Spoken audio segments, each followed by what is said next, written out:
ജ്ഞാനത്തിൻ്റെ പുസ്തകത്തിൽ നിന്നുള്ള വായന, അധ്യായം 11. വിശുദ്ധനായ ഒരു പ്രവാചകൻ വഴി ജ്ഞാനം അവരുടെ പ്രവൃത്തികളെ ഐശ്വര്യപൂർണമാക്കി. അവർ നിർജ്ജനമായ മരുഭൂമിയിലൂടെ സഞ്ചരിക്കുകയും ആരും കടന്നു ചെന്നിട്ടില്ലാത്ത സ്ഥലങ്ങളിൽ കൂടാരം അടിക്കുകയും ചെയ്തു. അവർ ശത്രുക്കളെ ചെറുക്കുകയും തോൽപ്പിച്ചോടിക്കുകയും ചെയ്തു. ദാഹിച്ചപ്പോൾ ജനം അങ്ങയെ വിളിച്ചപേക്ഷിച്ചു. അങ്ങ് അവർക്ക് കടും പാറയിൽ നിന്ന് ജലം നൽകി ദാഹശമനം വരുത്തി. ശത്രുക്കളെ ശിക്ഷിക്കാൻ ഉപയോഗിച്ച വസ്തുക്കൾ തന്നെ അങ്ങയുടെ ജനത്തിന് ക്ലേശത്തിൽ ഉപകാരപ്രദമായി.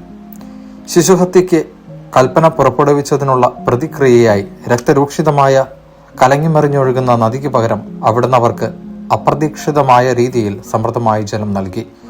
അവരുടെ ശത്രുക്കളെ അവിടുന്ന് എങ്ങനെ ശിക്ഷിക്കുന്നു എന്ന് അവരുടെ കഠിന ദാഹം വഴി അവിടുന്ന് അവർക്ക് കാണിച്ചു കൊടുത്തു.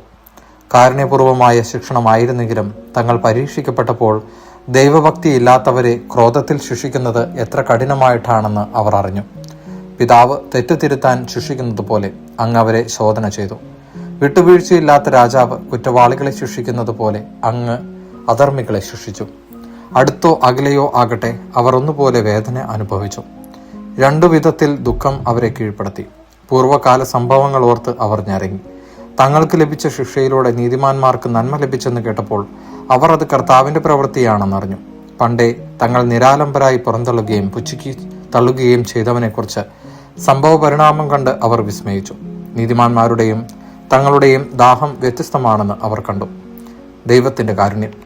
സർപ്പങ്ങളെയും വിലകെട്ട ജന്തുക്കളെയും ആരാധിക്കത്തക്ക വിധം വഴിതെറ്റിച്ച അവരുടെ മൂഢവും ഹീനവുമായ വിചാരങ്ങൾക്ക് പ്രതിക്രിയയായി അങ്ങ് അവരുടെ മേൽ അനേകം തിര്യക്കുകളെ അയച്ച് അവരെ ശിക്ഷിച്ചു. പാപം ചെയ്യാൻ ഉപയോഗിച്ച വസ്തുക്കൾ കൊണ്ട് തന്നെ ശിക്ഷിക്കപ്പെടുമെന്ന് അവർ ഗ്രഹിക്കാനാണ് ഇങ്ങനെ ചെയ്തത്.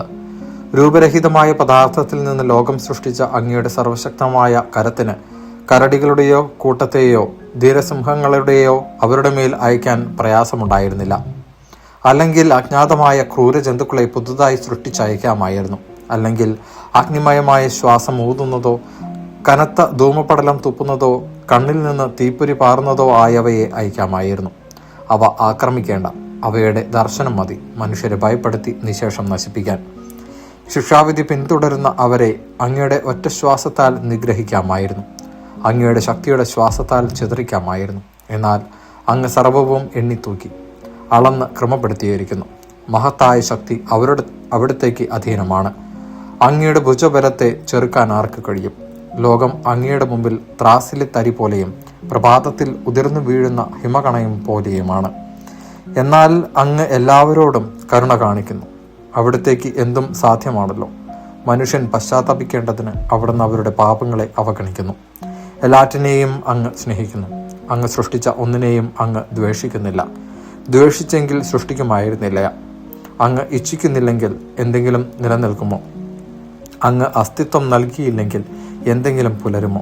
ജീവനുള്ളവയെ സ്നേഹിക്കുന്ന കർത്താവെ, സർവവും അങ്ങയുടേതാണ്. അങ്ങ് അവയോട് ദയ കാണിക്കുന്നു. ദൈവവചനമാണ് നാം കേട്ടത്.